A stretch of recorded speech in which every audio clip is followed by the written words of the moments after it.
박지원. 실학사상에서 분출해 나오는 활달한 문장으로 새로운 문학 세계를 개척했으며 기성 권위에 도전하고 썩은 선비를 매도했다. 서울의 탑골 주변에는 불우한 문사들이 모여 살고 있었다. 때는 정조 영간, 그 중에서도 터주 대감은 박지원이었다. 30대 박지원은 이들 문사만이 아니라 운종가, 지금의 종로 내거리 부근입니다. 운종가의 장사치들, 막부리꾼, 거지들에게까지 명성이 자자하여 그들의 스승으로 때로는 그들의 벗으로 통했다. 18살의 소년 문사 박재가는 다 쓰러져가는 박지원의 사립을 두드렸다. 집주인은 가슴을 풀어헤치고 망근도 쓰지 않은 맨 상투로 너덜거리며 뛰어나왔다. 그리고 두 손을 마주잡고 방 안으로 맞아들였다. 두 사람은 나이의 차이나 신분의 차이를 뛰어넘어 문학 얘기, 세상 얘기로 시간 가는 줄을 몰랐다. 저녁 먹을 때가 되었다. 박지원은 밥을 지어 들여왔는데 차 끓이는 주전자에 쌀을 퍼부어 불을 지펴서 그 밥을 물에 담는 옹기에 퍼담아 들여왔다. 두 사람은 맨바닥에서 밥을 먹고 난 뒤 밤을 새우면서 얘기꽃을 피웠다.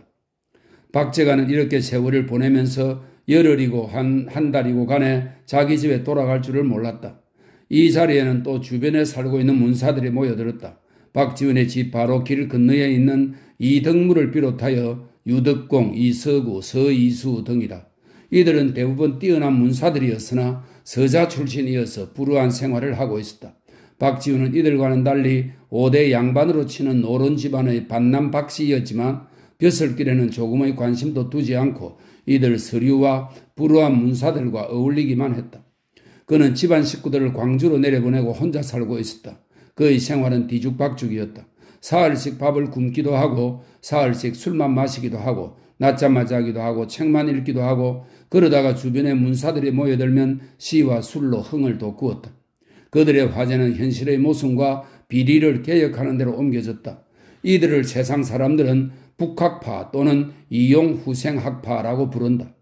이들은 박지원으로부터 글을 익히고 세상을 배우고 인심을 논했다. 이 서구는 이렇게 쓰고 있다.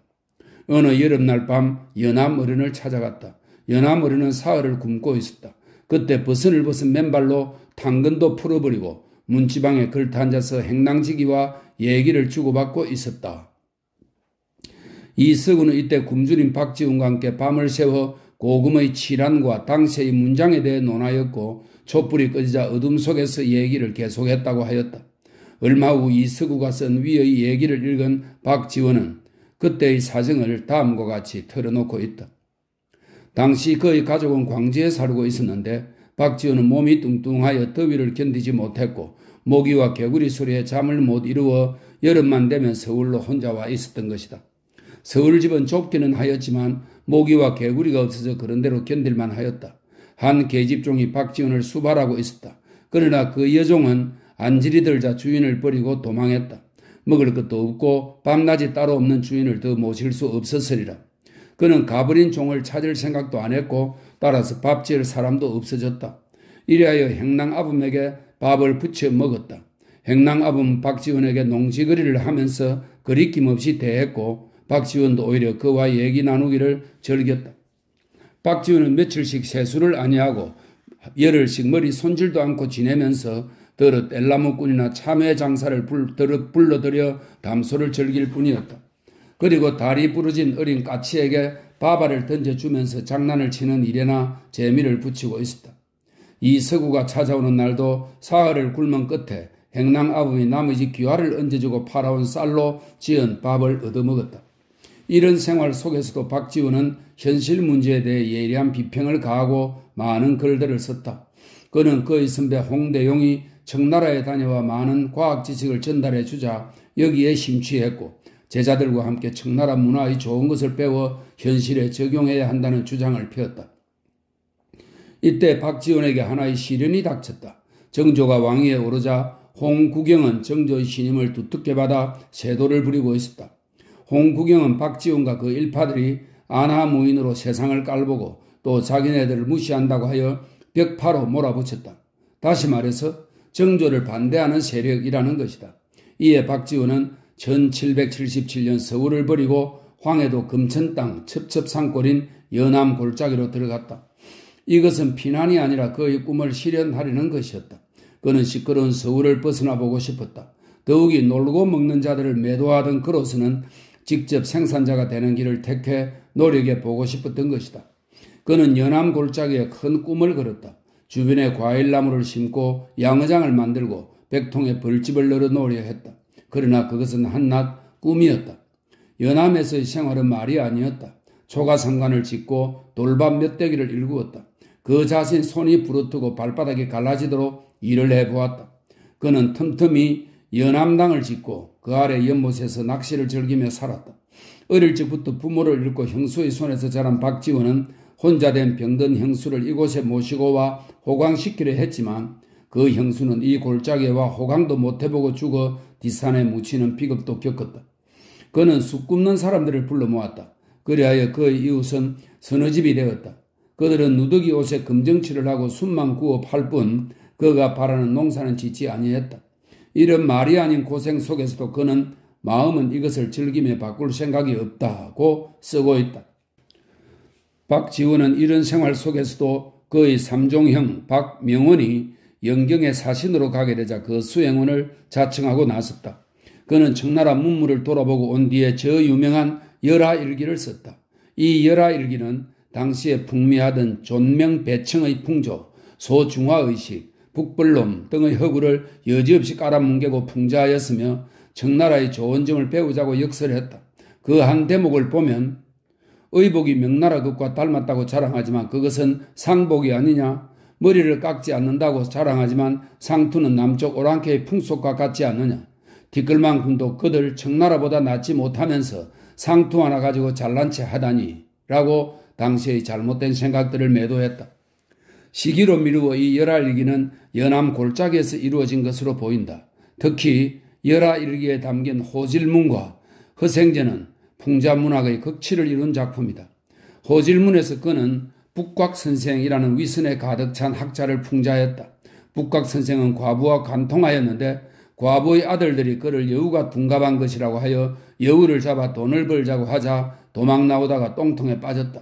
겨우 기어 나오니 호랑이가 도사리고 있어 애걸복걸 살려달라고 하자 호랑이는 꾸지람을 널어놓은 끝에 선비는 속이 썩었으므로 먹지 않겠다고 하면서 가버린다.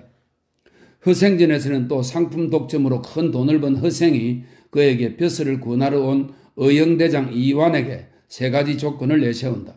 제갈량과 같은 인재를 청구할 테니 임금 효종에게 여쭈어 삼고초려할 것, 명의 망명정객에게 국혼을 주고 대신들의 집을 징발하여 줄 것, 명문의 자제들을 뽑아 머리를 깎고 떼놓은 옷을 입혀 유학생이나 상인으로 청나라에 보내 간첩의 사명을 완수케 할 것 등.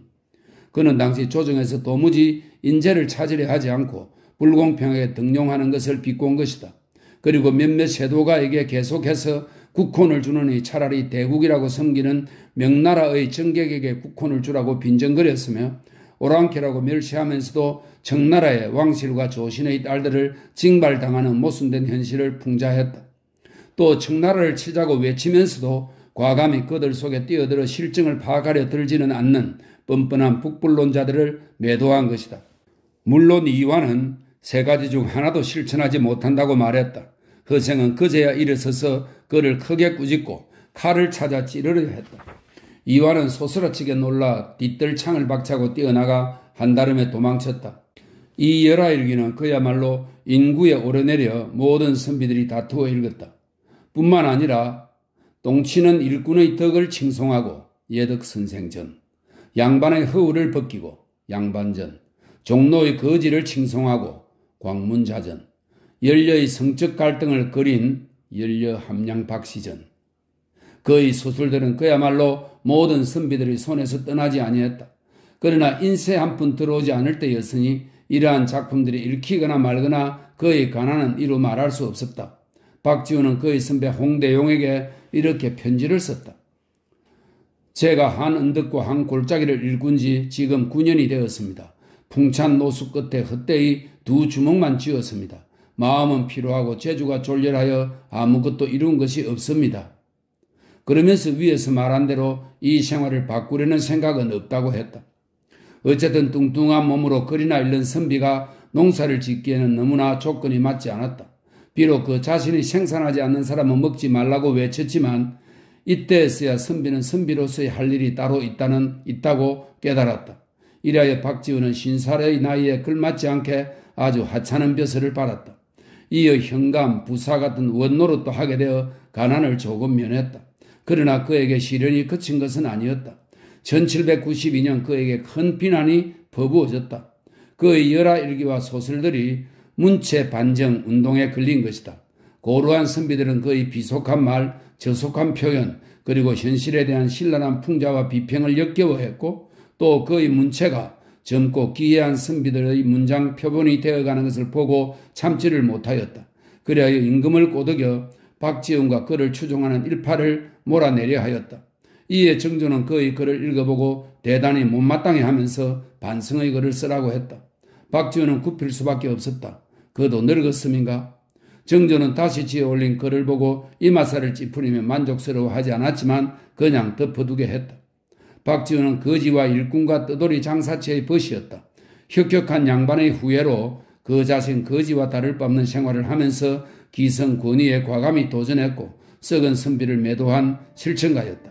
그리하여 한국 문학과 실학 사상의 큰 별로 오늘날까지 우리에게 빛을 던지고 있다.